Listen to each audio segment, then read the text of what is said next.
Hey everybody, it's Heather.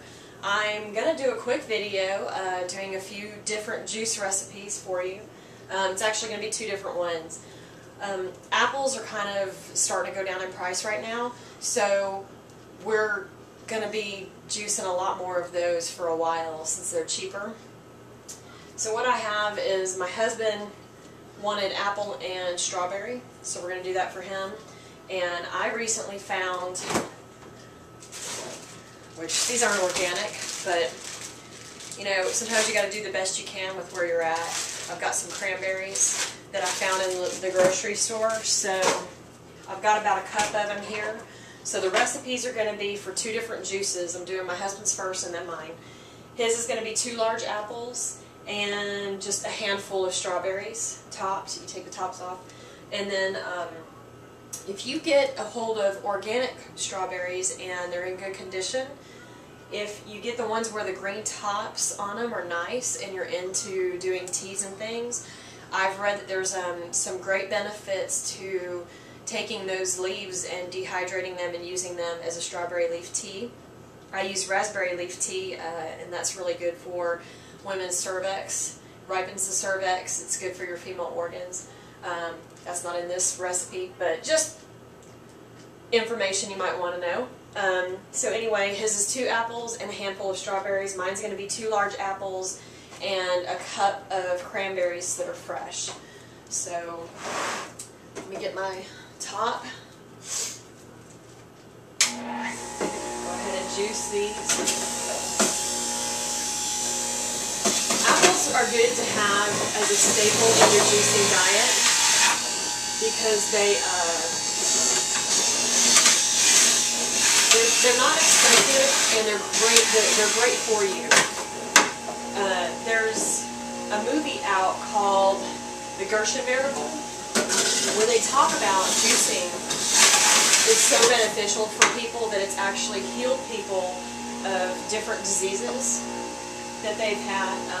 Some people have had cancer and the doctors have said we can't do anything for you, and they've gone to the Gershon Institute, which is in Mexico. They couldn't even do it in the United States because the United States wouldn't let them. They would shut them down. Don't believe everything that doctors tell you. I'm not against doctors. I think they have their place. If I break my leg, I'm going to a doctor. If my kid cuts himself, he severed his arm, we're going to take him to a doctor. But as far as the internal things, like, I don't know. I just don't think they always have the answers. There are some things they do, or they're able to aid. I'm also not going to say that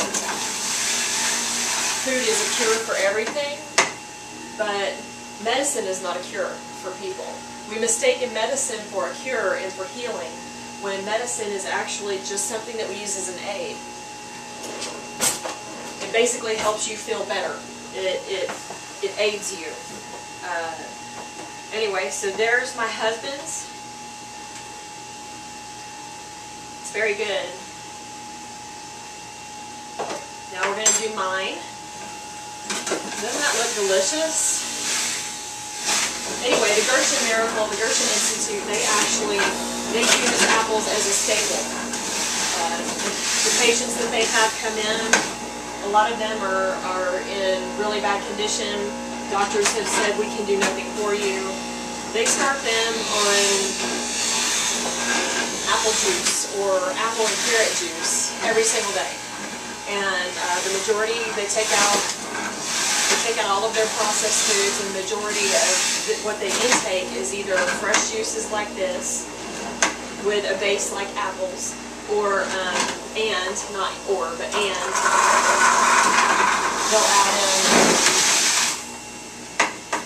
they'll add in some other things, salads, big salads, and different vegetables to kind of satisfy their hunger. And a lot of those people are cured, 100% cured. A lot of those people are just helped. And they have to maintain, if you think about it, you're poisoning your body when you're putting processed foods in your body. So it would stand to reason that if you take the poison out of your diet, that you would have a greater chance of living and that your health would improve.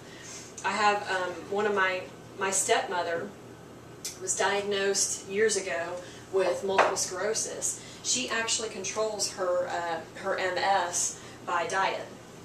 So anyway, here is apple and strawberry, apple and cranberry.